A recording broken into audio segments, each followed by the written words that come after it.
Ladies and gentlemen, boys and girls, non-binaries of all ages, welcome to How to Make a Literal Cat in Your Favorite RPG. I hope you're not here to learn to do character creation the right way, because this is the Cat Creation Podcast. I am one of its hosts. My name is Joel. I am the other one of its hosts. My name is Avalon. What's up, Avalon? Not much, Been studying up on some Wild West stuff. Oh yeah, that's right. I apologize. I didn't give you the seasonal greeting. Meowdy. Ah, yes. Meowdy to you too. Because this is Wild West winter. Yes, we're out here trying to stay warm in the desert of the Wild West during these cold, cold winter months. But you know us, we always bring the heat. So, we are looking at another cowboyified game, I assume, right? That's the idea, yeah. As stated in the title of the event. What do we got this time, Joel? What are we looking at? Well, a lot of these games are actually Wyrd West type games on my list, and this is no exception. We are looking at Through the Breach today. Ooh, Through the Breach. Now, what is the Breach? I'm not 100% sure. I know this game takes place in a land called Malifaux. Okay. And that you are playing as a fated character, someone who has seen their fates. A glimpse into the future. Ooh, interesting. Some scrying eyes. So the interesting thing about this game is that it does not use dice. Well, then what does it use? It's kind of like Capers in that it uses a deck of cards for your move resolution. Nice. Yeah. And I think it also, according to this, comes up in character creation. So we might need to, find some way to draw from a 54-card deck online. Okay. Yeah, because I do not have a deck of cards handy. Yeah. And I don't have a fate deck, which this book calls for. Let me do a quick search over here. And it says it uses something called a Crossroads Tarot. Okay. I have found a deck of cards generator. All right, cool. Well, with that in mind, I think we can figure this out, because it just says that we need a deck of cards that uses the 4 suits of 13 cards each, plus a red joker and a black joker. So as long as this has the jokers, I think we're good. I don't know if this has the joker. Oh, it does. What do you know? I just pulled one. There you go, everyone. So we're ready to go, except for one thing that we can't forget. Right. And that would be? The cat creation rules. Thank goodness you said it, because I forgot. Well, rule 1 of the cat creation rules is we accept no cop-outs. We're making the exact animal that comes to mind when I say the word. No anthropomorphic races, no people turned into cats, no lions, no tigers, no, what's a Weird West animal? Armadillo? Yeah, definitely not an armadillo. Or any other cop-out you can imagine. Alright, rule number 2 is we cannot use homebrew/house rules. If the rules in the rulebook do not explicitly allow something to happen, we count it as a rule broken. And if we come across rules as written versus rules as intended, we mark down whichever one tells us no. Yep. Rule number 3 is, if the game includes stats for a literal cat, those must be used or adapted to the game's character sheet. I could not find evidence of that in my short search before the recording began. Fair enough. Rule number 4 is the character, class, background, playbook, job, what have you, must exist in the game's core rules or as part of an official expansion. We cannot use homebrew classes. They're not real. And they can't hurt you. They cannot. They can hurt your DM, but they can't hurt you. Yeah. Next time your game master tries to include something from homebrew, your response needs to be, homebrew isn't real and it can't hurt me. Just keep saying that. Eventually they'll stop asking. Yeah, eventually they will stop asking you to show up to game night and it won't be your problem anymore. Rule number 5 is the cat can learn any skill available to its class, even if it's not something a cat could normally be trained to do. So whatever your Weird West fantasies are, there's a good chance that a cat couldn't normally do them. Our cats can. Yes. They can, asterisks, We'll figure it out when we get there. Yeah. What's the asterisk about? They can, asterisks, if they're trained to do it. Rule number 6 is if a tool would be physically impossible for a literal cat to use, even if comically downsized for them, they cannot use it. So, in the Wild West, like a whip/lasso, a 6-shooter maybe. Yep. Cats can't use those. True. I don't know. Maybe Peter the Kaiju Reader could use the cat 6-shooter. I feel like we did that on a lightning round once. Yeah. He'd figure it out. Yep. If anyone would. He'd be him. Rule number 7 is, if a character sheet has a section that is meant to be filled out in collaboration with the whole table, we leave that blank so that you can make it fit the party you're playing with. And finally, rule number 8 is, we have to keep track of every rule that we break. Yep. And if the people who told me not to do this game on Tumblr are anything to go off of, we will probably have a few to keep track of. Wait, you got specifically told not to do this game? We were told that it would not be possible to make a literal cat character. Well, we're gonna prove them wrong. Even if we have to break some rules to do it. Exactly. Alright, you wanna jump into this? Heck yeah. Jump through the breach? Let's get cracking on this character creation page. So, step 1 is a concept. A fated character in Through the Breach is more than just a collection of numbers on a piece of paper. Every character has a history and personality, and it helps to have some idea of who your character is in advance. What her goals might be, what her life might have been like, and so on. Alright. Says it's worth discussing your concept with a Fate Master, but we don't have one of those, so we get to just do whatever we want, and you all can try and figure that shit out. Yeah, we'll leave it up to you guys to fit it in. Yeah. Alright, so it doesn't really tell us where to put this stuff.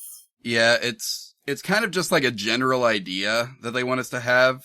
Okay. So like, I don't know, something like literal cat, or literal cat. Well, yeah, that's the broad idea, but what if we honed in a little bit?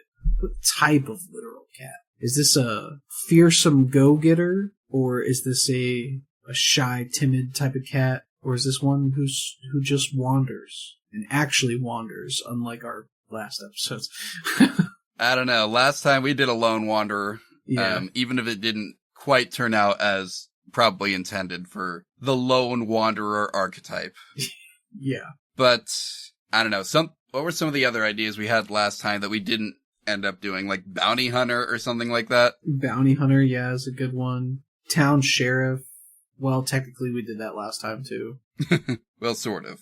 Yeah, in a roundabout sort of way. We could do the town drunk, or the town fool, if you will, since cats, as far as I know, can't get drunk. Never tested that. Probably won't ever. But they do have a cat drug, you know. True. I have given my cats the cat drug, aka catnip. Oh yeah, we could have this cat be like a spice runner, or a catnip runner, you know? There you go. It says we could also just allow this process to happen organically. I think we've got some good ideas. Let's see if anything stands out to us as we go. Yeah, because the character creation, especially since we're pulling from a deck of cards, is usually more random than usual, so I think something will occur naturally to us along the process. Yep. So, step 2 is our station. It says to deal the top card of the Fate deck into the center of the table. This is the station card. It represents the family that raised your character. Consult the Crossroads Tarot reference tables on page 82 and 83 to find the station card you flipped. So, draw a card and I will find the thing that it's talking about. The card I just drew is the Queen of Spades. Alright, one moment. Where? Aha, here we go. Station cards. So, they use different... Yeah. So, we've got rams, crows, tomes, and masks are the things here. Do they say anywhere in the book? Which it's supposed to be. Aha, found it. Oh, you did? Page 281. Malifaux, rams is hearts, crows is spades, tomes is clubs, and masks is diamonds. I'm gonna write that down real quick, because I'm 100% not gonna remember that. Understandable. So you drew the Queen of Clubs, right? Correct. Alright, so according to this, let's see, Queen would be, Jack is 11, Queen's 12. Mm-hmm. Our station is Ortega, or at least that's the talent associated with it. Or no, academic, sorry. Yes. So academic is... our station talent. Okay. So each station is roughly described starting on page 92, apparently. These are purposely vague in order to allow you freedom in determining what your character's family was like and how they fit in with them, or how she fit in with them. The book specifically refers to every character as a she. Okay. So academic, your parents were part of an intellectual elite. This could include university professors, research scientists, or renowned scholars on a specific topic. So obviously we were adopted by a teacher, right? Yep, makes sense.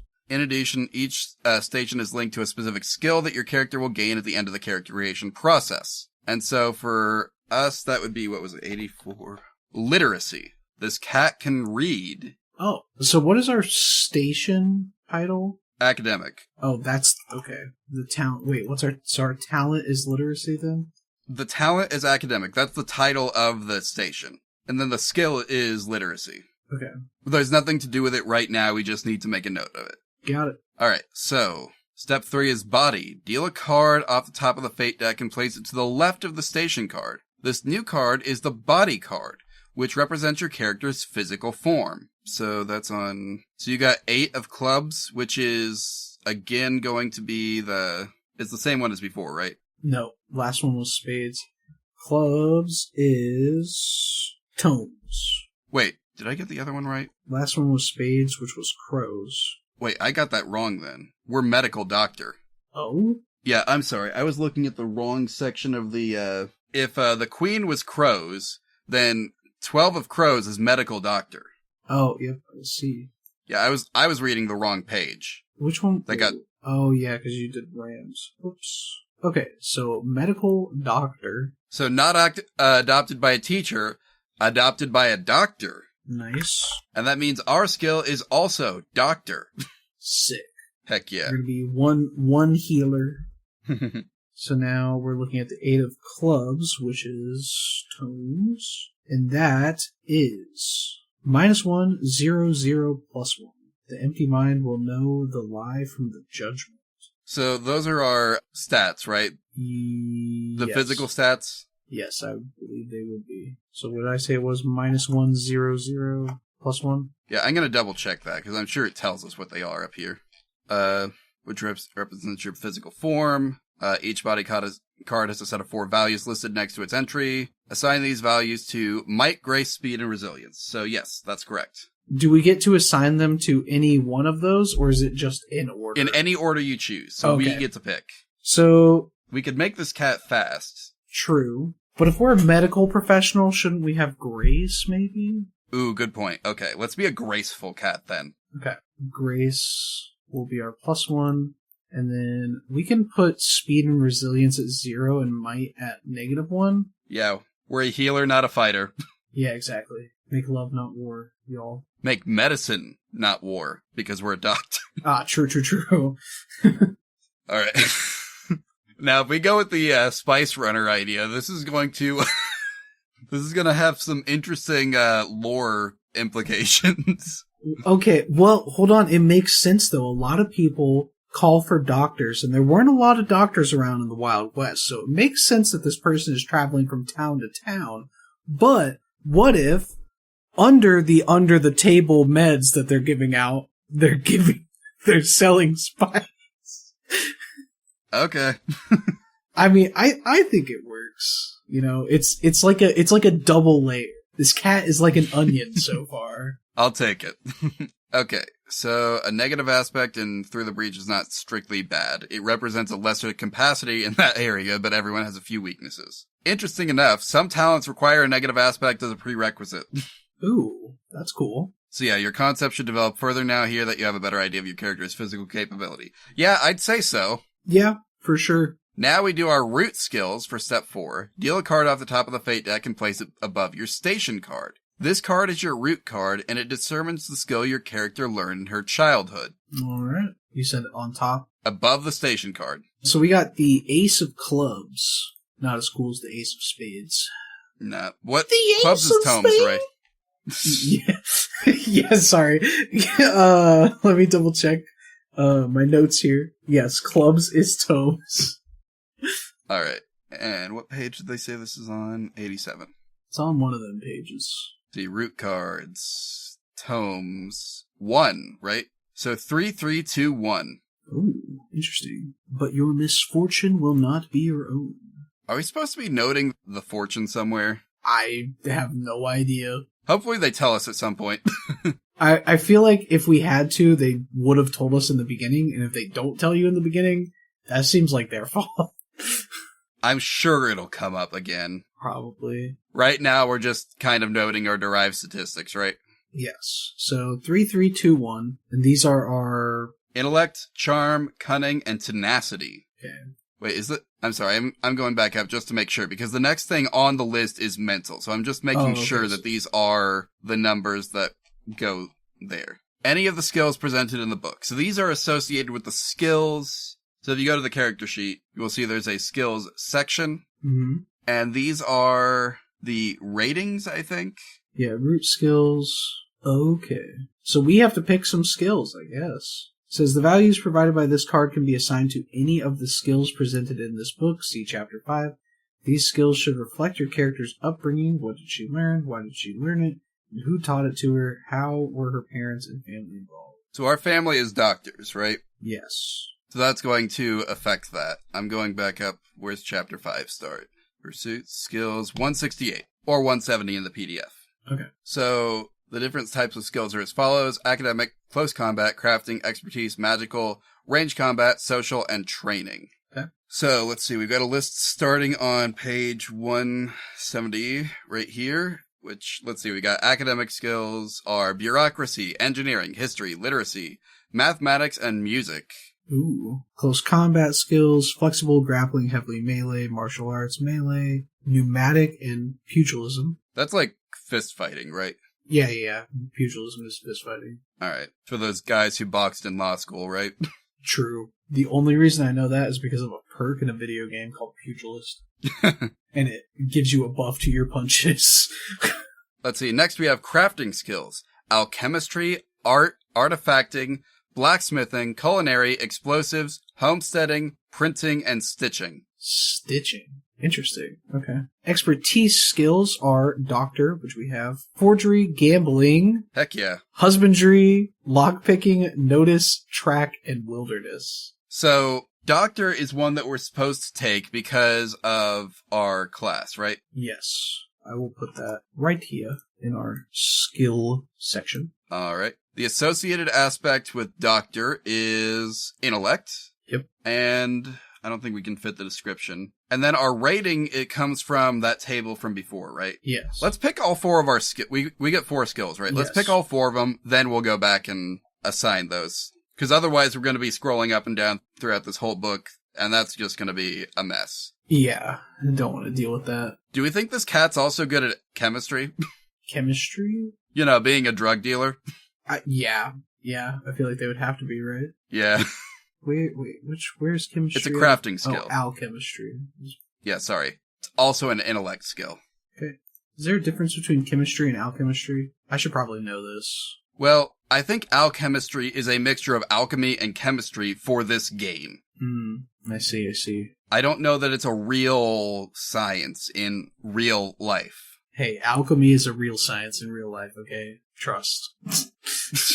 Sure. I do it all the time. I've made multiple explosion holes in my backyard. It's true. He is the Avalon Alchemist. Now, there's a skill on this list that I thought about last character, but sadly, yet again, I don't think it fits this character. Gambling? I'm talking about gambling. Let's make this cat gamble. I feel like we have an obligation to let one of our cats gamble. I know. We can let one of them gamble. I don't want it to be wasted on a cat that isn't like all about it. You know what I mean? All right. So like, I'm like, we can hold off for now because I don't think it fits this cat so far. All right. I'm sure another one will come on. Gambling was huge back in the Wild West. Okay, there's a training skill that I think we should take. Acrobatics. Its associated aspect is grace, which we are good at. Oh, yeah, absolutely. Tumbling, leaping, and other quick bursts of motion. Makes sense. Let's see. Shotgun, maybe. Oh? No, I'm kidding. Let's see. Should we have this cat be literate? Nah. If this cat's gonna know how to read anything, it's gonna be the cards. Ooh, true. This is a cat that believes in the heart of the cards. Now, we could do another crafting skill. Explosives. I feel like if you're working with chemicals all day, you are bound to make an explosive at some point, right? Okay. Unless there's one you think would fit better. I'm into it. Let's say this cat is also a pyromaniac, because why not? catnip addict, drug runner, pyromaniac. Those all fall right in the same line, I feel like. Yeah. We are literally just making that one character from Lackadaisy who's voiced by Michael Kovac. I can't remember the cat's name. Oh, I can't remember which one you're talking about. It's been a hot minute since I've seen that. It'll come back to us. Yeah, especially once I'm done Googling it. Okay, fair enough. Let me find our rating again. Rocky. That's the character name that Michael Kovac plays in Lackadaisy. Nice. Okay, so we got the Ace of Clubs, which is Tome. So 3-3-2-1 is going to be our ratings. All right. So I feel like we got to put a 3 in Doctor, right? Yeah, I feel like that's our main thing. Yep. And I think maybe we're naturally good at acrobatics. So another 3 there. Okay. Alchemistry, we were taught. So I feel like that's got to be our 2. And then explosives is something that we figured out on our own. Yeah, I like the idea of explosives being 1 because it's like, I know how to make I know I can make explosives, but I don't exactly know how to make them. You know what I mean? Yeah. I figured out enough that I can consistently do it, but I still don't know the science behind it. Yeah. All right. On to step 5. Step 5 is Mind. Deal a card off the top of the Fate deck and place it to the right of your station card. This is the Mind card, and it represents your character's mental abilities. Each Mind card has a set of 4 values, yada yada. And assign each value to one of your character's mental aspects, aka intellect, charm, cunning, and tenacity, in any order you choose. Alright, draw that card. 10 of Clubs. Tomes again. Okay. So we got -1, -1, +1, +1. Okay. Your eyes will be open unto the abyss. Ooh, sounds cool and foreboding. So 2 negatives and 2 pluses. Yep. So I feel like intellect has to be our +1, at least one. Oh, of them, absolutely. Right? Yeah. So we have charm, cunning, and tenacity. I mean, cats have a natural, charm to them, right? Yeah, I think so. Are we okay with this cat being so charming that it's bad at being cunning or tenacious? Is the only question. I think I'm fine with that. Because we could have a cat who has experimented with the explosives a few too many times, has some scars to bear for it, and is not so pretty to look at, and also be cunning then. Yeah, I was thinking about that. I was like, how charming would a doctor need to be? This isn't a Grey's Anatomy cat, alright? Well, it depends. Is this cat a surgeon? Is it a pharmacist? Or is it a one who actually has to do bedside manner? That's a good question. I have no idea which one of those would have the most bearing on charm, I'm gonna be honest. Well, one that has to actually interact with patients would probably have to be the most charming. True. I would say a pharmacist also has to interact with people on a pretty frequent basis. But also, I don't know, this cat has to be a pharmacist, right? Yeah, that's what I was thinking. It has to be a pharmacist, because, it's the one doling out these prescriptions, essentially. Even if it wasn't trained to be a pharmacist, it's kind of acting as one. Yeah. Okay, so some people skills might be necessary. Yeah, so +1 here, and then -1 on our cunning and tenacity. Yep. Which I think is fine. Maybe...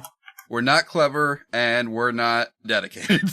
Maybe we sustained a couple head injuries due to some flying debris. Like a wash bin? Yeah, like a wash bin. We're just going to be rocking out the rest of the series with an untreated concussion. Yep, easy peasy. You know, I did that one time. I'm rocking my whole life with an untreated concussion. You should probably get that treated. I think technically I did, but I was so concussed at the time that the entire doctor's visit I don't remember because I was passed out. Oh, neat. This was when I was 11. I got a concussion riding a bike, and the only thing I remember is getting in the car, pulling out the driveway to the hospital, and then I remember waking up at home. Which was a real fun experience for 11-year-old me, because I was like, what happened? Did I die? But it's fine. I think I'm good, right? You're fine. Yeah. Oh, my, sorry, I was reading ahead. Let's get back to step 6, endeavor skills. Okay. I didn't like the sound of that oh. You will in a minute. So, deal a card off the top of the fate deck and place it below your station card. This is your Endeavor card, and it determines what skills your character learned as an adult. Unlike the root skills, these are the skills that the character deliberately chose to learn rather than those her parents or caregivers decided she should learn. Alright. Up next is the Two of Spades. Two of Spades. So that's crows. So we're picking more skills, it looks like. And it was the Two of Spades, right? Yes. So 3-3-1-1-1. Ooh, that's a lot of skills. When you accept your fates on the river. 3-3-1-1-1. 5 skills. Can be assigned to any skill the character doesn't already possess. Okay. Oh, so this is just the same skills from earlier. Or like we'll pick... From the same skills, yeah. Alright, so 5 more skills. That's a lot. But hey, there's some good news in there, right? True. Like, we have plenty of room to take a certain expertise skill. Mm-hmm. That maybe relies on cunning. It does rely on cunning. And we're not good at that. We're not good at that. But we could know how to gamble, even if we're not good at it. True. You know what? Yeah, sure. Let's do some gambling. I mean, honestly, I feel like the less cunning you are, maybe the easier it is to gamble. Not according to the game's rules. Because it's luck, you know? Maybe. Our cat definitely plays like it's a game of luck. And you know, they're having fun, and that's all that matters. All that matters to them. Though we could put a lot of points in it, and then it doesn't matter how bad our cunning is, so... True. Like, we could say this cat has a 3 in gambling, and therefore it's gonna, like, even out to a 2 or something. That'd be real nice. Yeah. Do we think this cat's good at tracking? I would say, yeah, actually. Track would be a pretty good one to have. Same with wilderness. Do we want to take both, or do we want to take one or the other? I'm okay with doing both. Okay. So track and wilderness, and these are also both cunning skills. Unfortunately. Yeah. We get 2 more. Maybe barter. It's a tenacity, but I feel like we'd need to know some trading. Okay. Barter. Hardly know her. Would I say that was tenacity? Yeah. And maybe athletics. We have acrobatics, which is different. One's for strenuous physical activity, the other one's for quick bursts of action. Oh, okay. Or not necessarily strenuous, but more like, they're more physical feats. It's a might skill. It might what? It might fail, considering we're not good at that. True. Let me see. Is that 5? Gambling, track, wilderness, barter, athletic. Yep, that's 5. Here. And then we got the 2 of Spades. This is root, right? Yeah, I think it's 3-3-1-1-1. Or no, this is Endeavor. It is 3-3-1-1-1. Okay. Obviously, we need to put a 3 in gambling, right? Absolutely. If we're gonna do gambling, we gotta be good at it. Exactly. I feel like this cat goes around a lot, meets a lot of people, you know, is very good at, like, getting reads on people they don't know so well. By that same logic, I think a 3 in barter. Oh, yeah, absolutely. I feel like barter is kind of a necessity, especially when you're selling anything in the Wild West. Oh, yeah. Track, wilderness, and athletics are all 1, which means we're probably rolling a +0 or whatever that ends up being worth. Not that you actually use dice in this game, you know? Yeah. Okay. So those are Endeavor cards. Yep.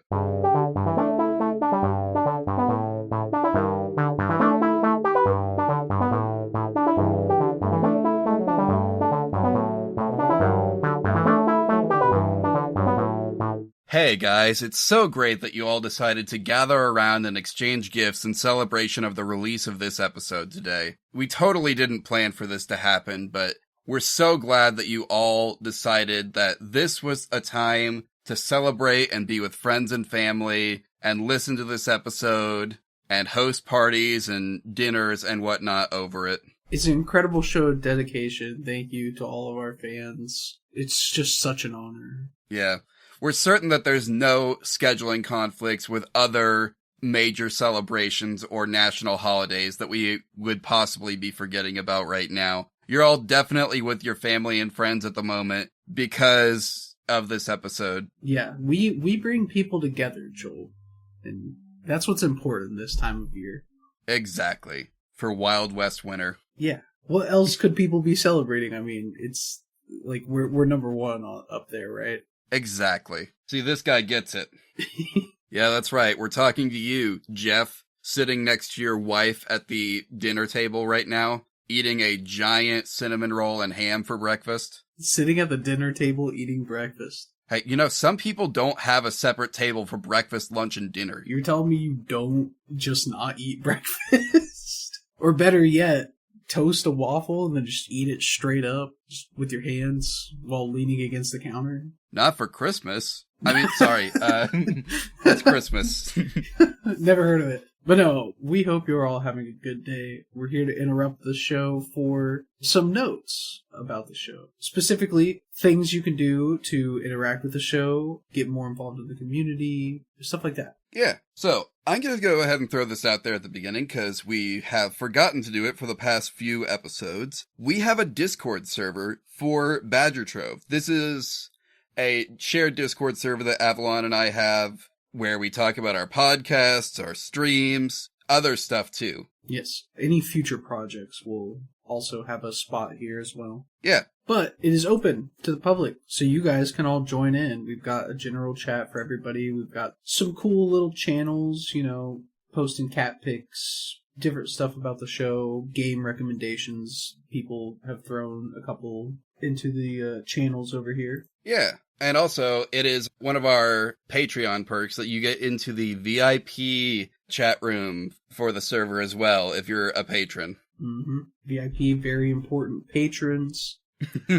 We love to see you guys over there. And that's as low as the $2 tier on Patreon. Anyway, go to badgertrove.com/discord to access that Discord server. And then go to patreon.com/badgertrove to sign up for the VIP access. There's a lot of other perks that the Patreon gets you as well. That is just one of them. We've been over those a lot recently, so... Yeah, we're really going to be pushing this one hard, though. Wild West Winter was a theme that was decided upon by our patrons. You can vote in polls to determine the next seasonal theme for the year 2025 by joining at the $2 tier. Yep. Which is our lowest tier. It helps us out. It gives us some good ideas.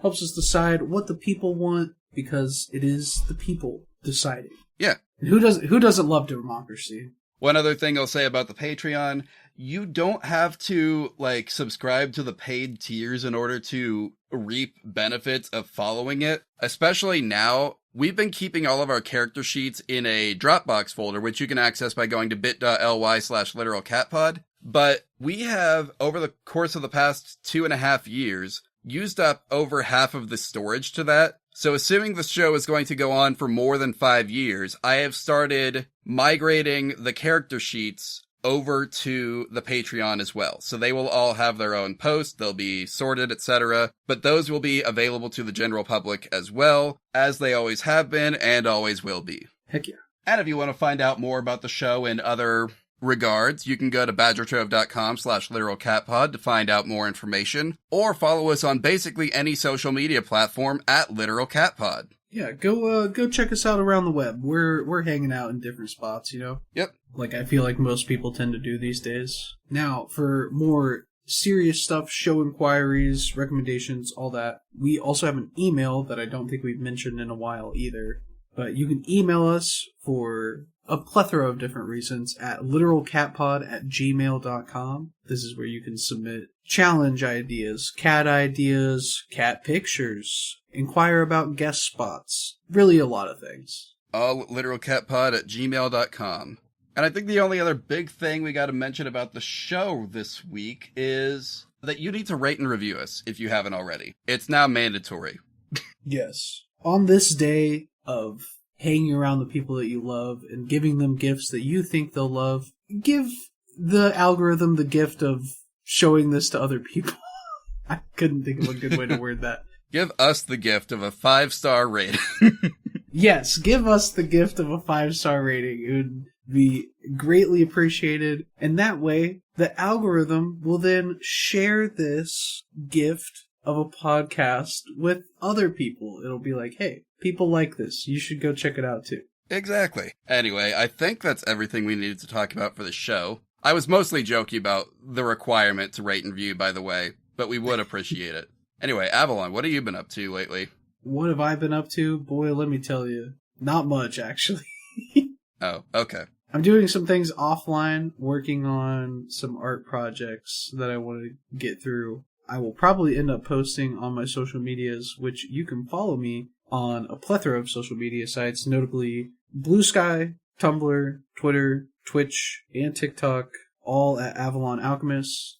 I'm streaming occasionally. I just finished up Resident Evil 4, finally. So I'm going to be moving on to some other games while I wait, because I'm going to be doing Resident Evil 5 with a friend of mine. And so those streams will be a little few and far between because our schedules don't entirely line up. So be on the lookout for those. Other than that, that's all I got. Joel, what do you got for the people? I don't know. You could follow me on Twitch, I guess. It would be cool if I could somehow reach my 4th follower goal in the next week, because that would be, if I could get to 100 followers by the end of December, that would double my followers from the start of 6 months on Twitch. But you can also follow me on basically any social media platform at OMAMorVT, because streaming and this podcast are not the only things I do. They're just the main things. You can also watch me occasionally talk about game development, working through RPG stuff, etc. Anyway, I think that's all you want to hear from us, probably more than you wanted to hear from us. How about you go back and finish this episode?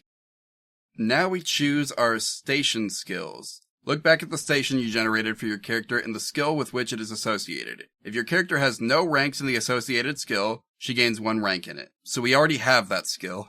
Yes. So instead we get to pick one that we don't already possess and put 1 rank in that. Where is the AV the rank? No, the rank is they call it a rank in the book, but it's a rating on the character sheet. Okay. Interesting.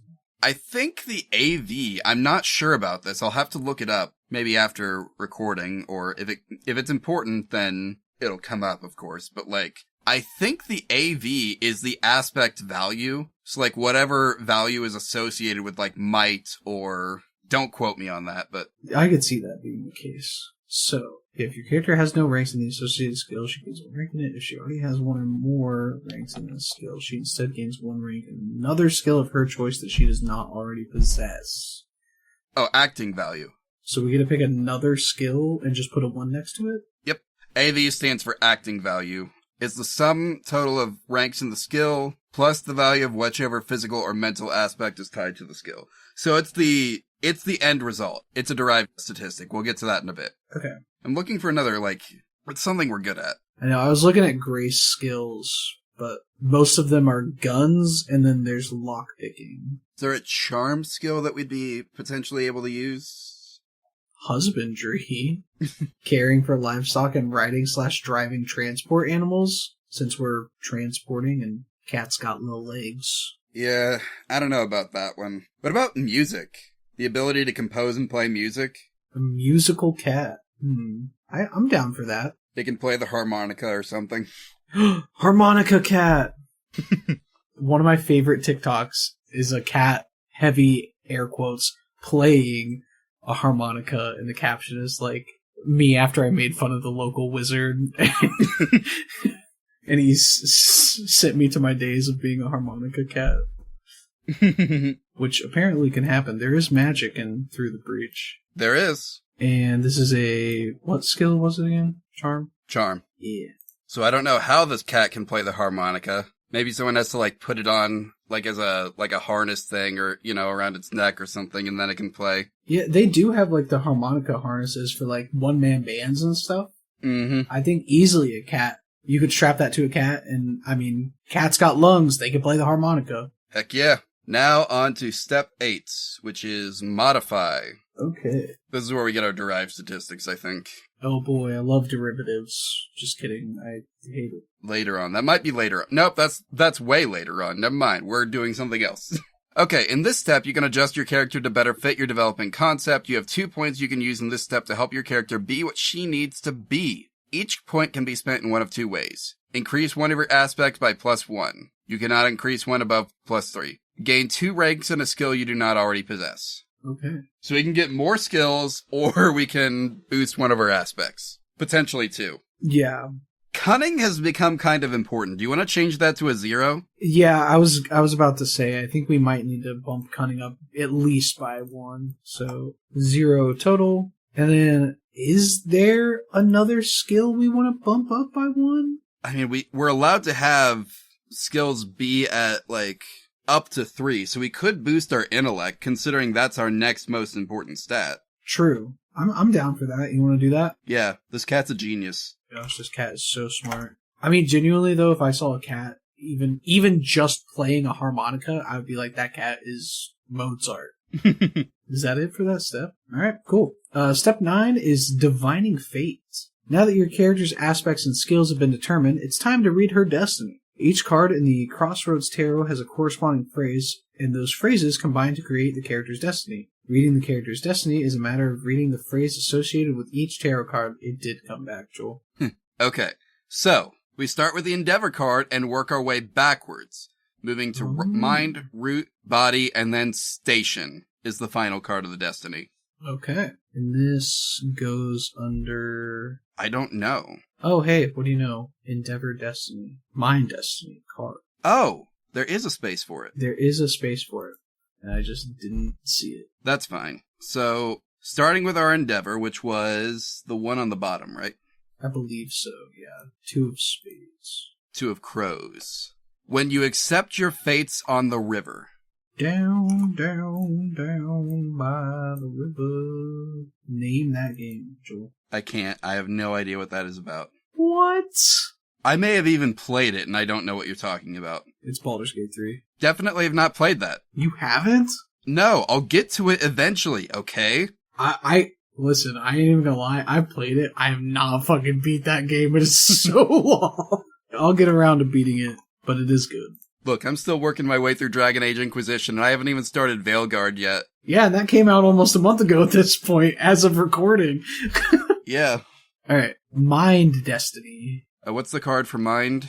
I believe that was the 10 of clubs? That was to the right, right? Let me double check. Mind, place it to the right, yes. So... 10 of clubs would be 10 of tomes. Your eyes will be open unto the abyss. Lord forgive me, I don't know how to spell charm, but I know how to fucking spell abyss. My brain is stupid in the smartest way possible. And then what was our root? It was also a tome, right? No. Root was a crow. No, wait, no. We drew all clubs except for the Station and the Endeavor, right? Yes. So Endeavor... Did we say tomes for Endeavor on accident? Because it should be... Our Endeavor was the 2 of crows. 2 of crows, yes. You read the 2 of crows, right? Yep, that's the Endeavor Destiny. So next we're on to Roots. And the root was the... It's also a tome, but what was the card? Ace. So the one of tomes. Ace of tomes. But your misfortune will not be your own. We didn't draw a single red card. I noticed that like halfway through, and I was like, ooh, that's computer-generated randomization for you. Heck yeah. What would our next card have been? Oh, a red card. If only we had to keep going. Anyway, Next up is our body, which was 8 of clubs. So the 8 of tomes. Those tomes. The empty mind will know the lie from judgment. Are they saying that we're no thoughts head empty? Yes. Which is wild, because we're ridiculously smart. Yeah. And finally, our Station Destiny, which is the Queen of Crows. 12. And you seek the sound of your last breath. That's not ominous at all. So we have... When you accept your fates on the river, your eyes will be open unto the abyss, but your misfortune will not be your own. The empty mind will know the lie from the judgments, and you seek the sound of your last breath. Interesting. So, is our ultimate goal then to seek our own demise? I think so. We have to accept our fate, so we'll know the truth of our death. Huh. Well, what do you know? At least our misfortune won't be our own. Yeah.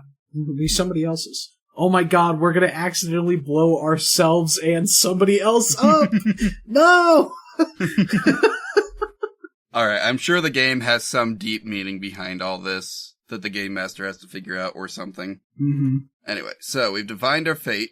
Once you know your character's destiny, the Fate Master can weave it into the campaign. Your character knows where they came from, and now where they're going. And she will eventually have to choose between following your destiny or defying it in the name of free will. Love that. Destiny is very important to the character and the campaign, and you should take a moment to mull over the possibilities of each line. If you have any idea as to what your character's destiny might be, feel free to mention them to the Fate Master. That almost sounds like involving someone else at the table, so we're gonna skip that.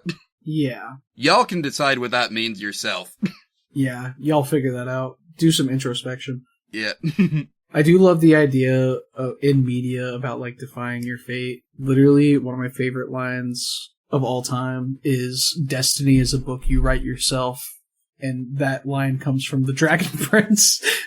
Alright, step 10 is pursuit. Each fated character has a pursuit. A character's pursuit is a reflection of how she views the world and how she reacts to it. A pursuit can be seen as the way your character tries to solve problems. A fighting pursuit may try to solve things through physical conflict. A social pursuit may try to approach things from a more diplomatic angle.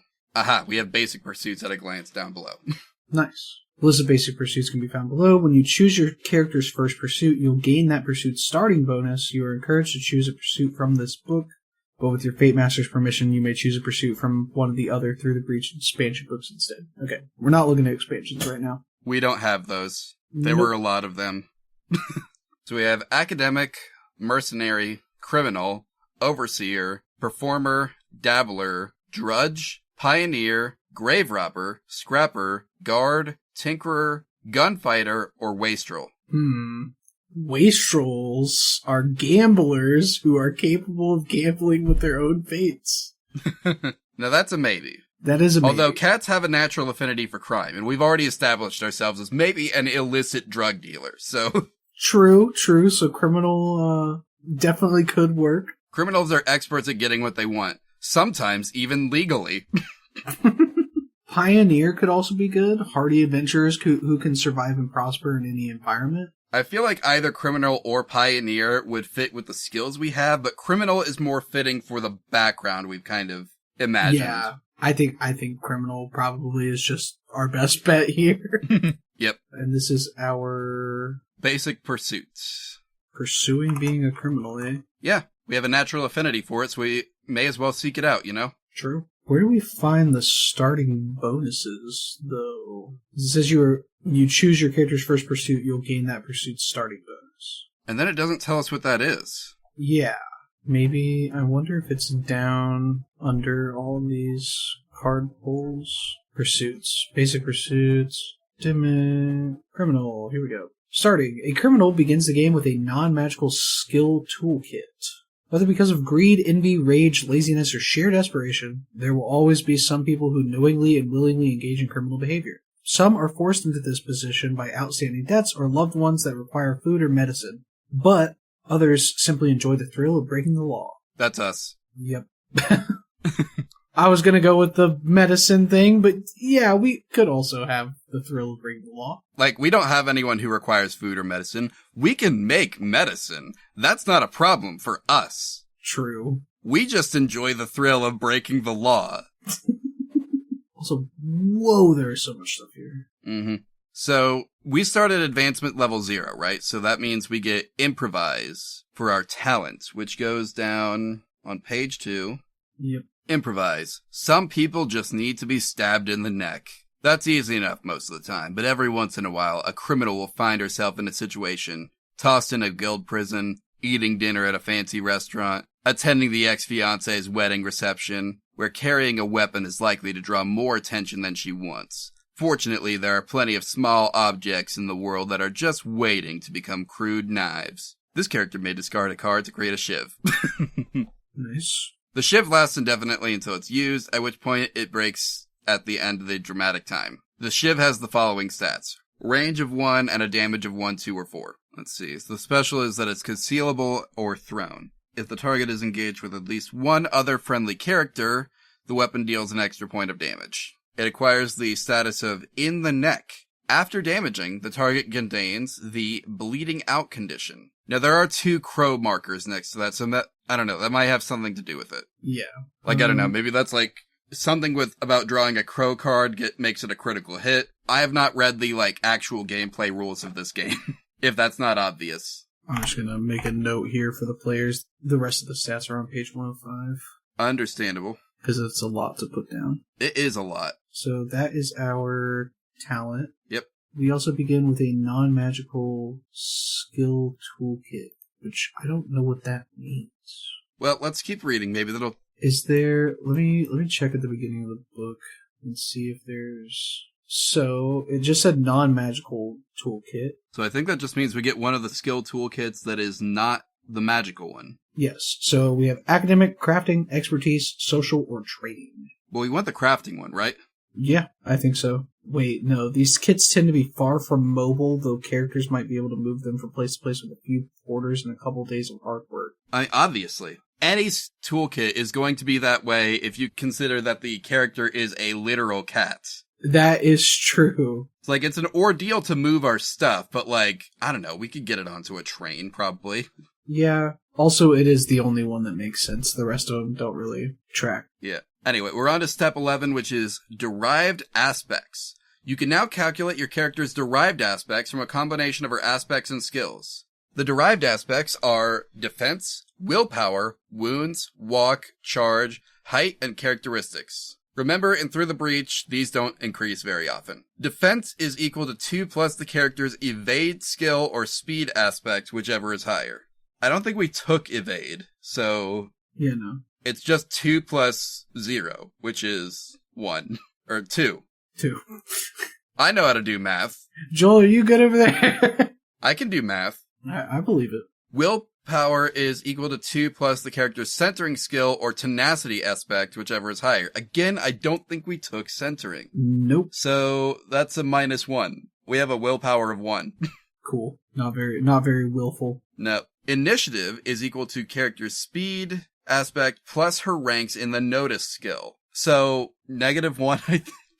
Or no, 0. 0. And we don't have the notice skill, so yeah, initiative. Just straight up 0. Yep. Wounds is equal to 4 plus the character's toughness skill. Don't have the toughness skill, so that's a 4. Yep. If the character has a positive resilience aspect, she may add half of that rounded up to her wounds. Do we have a positive resilience? We have a 0, so no. Yeah, no. Height is 2 for adult human characters. We're not an adult human character, so I think maybe we have... If we're smaller... Would you say we're smaller by 2 degrees, maybe? Yeah, because if 2 is an adult, I would assume 1 is like a child. We're definitely smaller than a child. Most children, yeah. Most children, yes. So, yeah, I think our height has to be 0.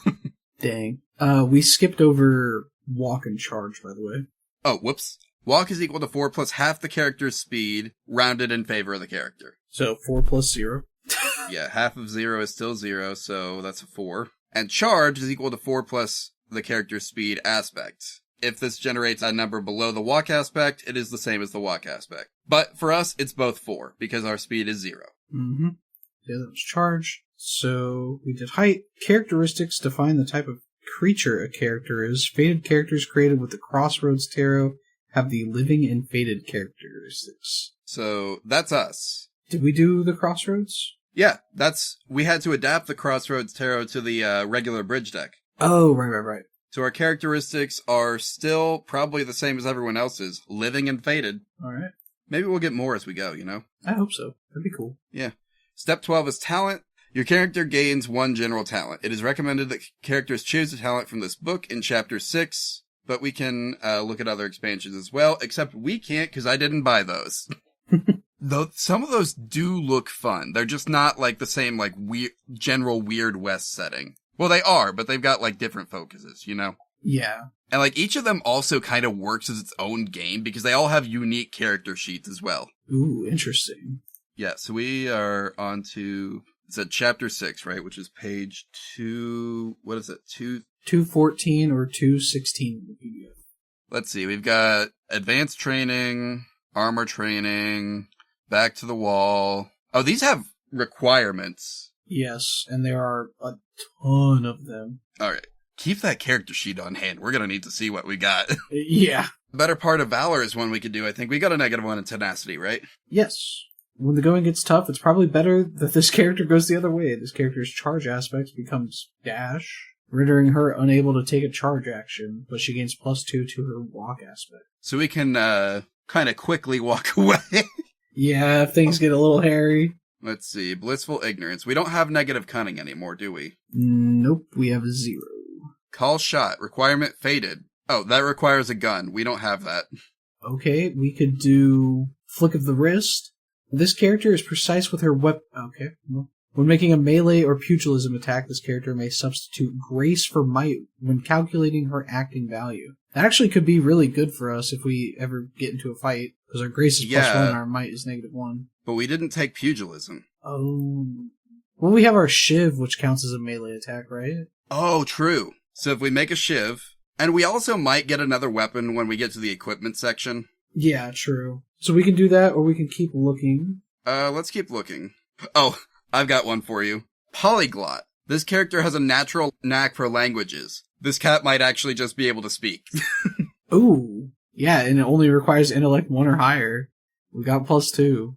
I think that would make sense. This world has magic. Why couldn't a cat talk? Exactly.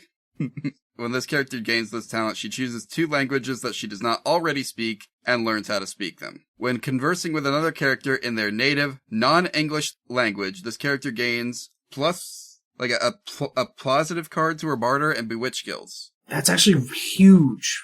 Yeah, that's big for us. Yeah. Polyglot might actually be the one to go with. Heck yeah, we just need to choose 2 other languages. Well, English, I think, would have to be number 1. Yeah, it says when conversing with another character in their native non-English language, though, so... Okay. Assuming, though, that we were going to pass on taking a language, we could waste one of them to say our cat speaks English so they can speak with the rest of the party, and then we'd also just have to take one other language. Yes. Let's see. What would be a fun one to, I'm trying to think here.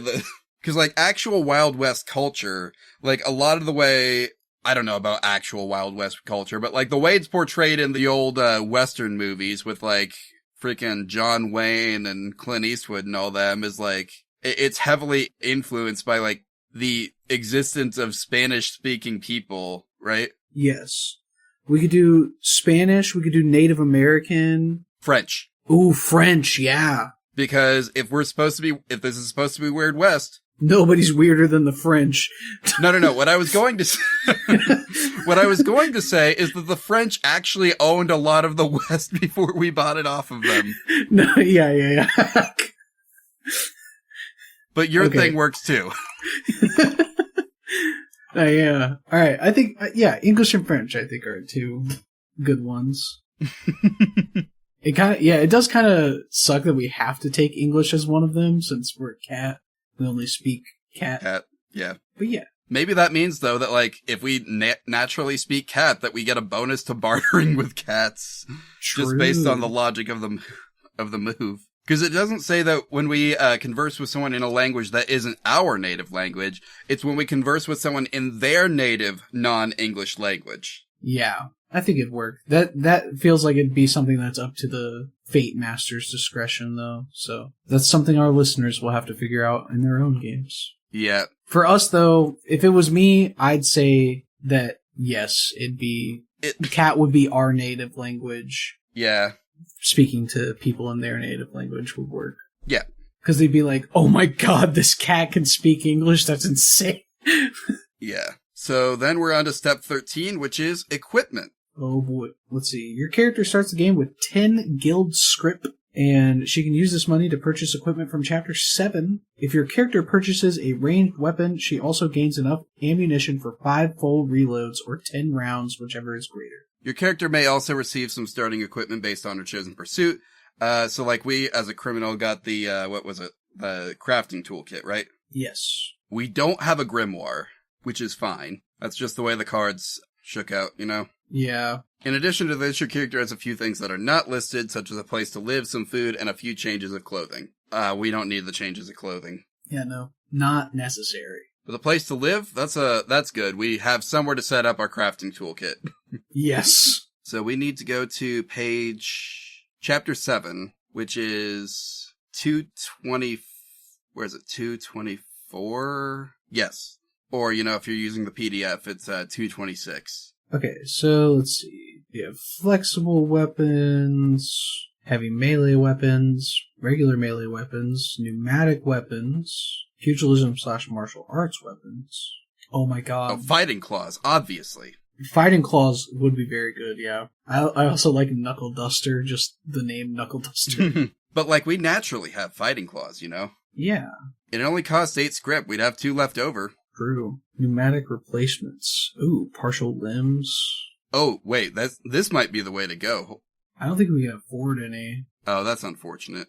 Yeah, let's see. Yeah, because everything is 15 or above. Ooh, okay. Oh, wait. Pneumatic augments. You can get Enhanced Fist for 5, and it gives you damaging +1. Okay, so what's a trade custom?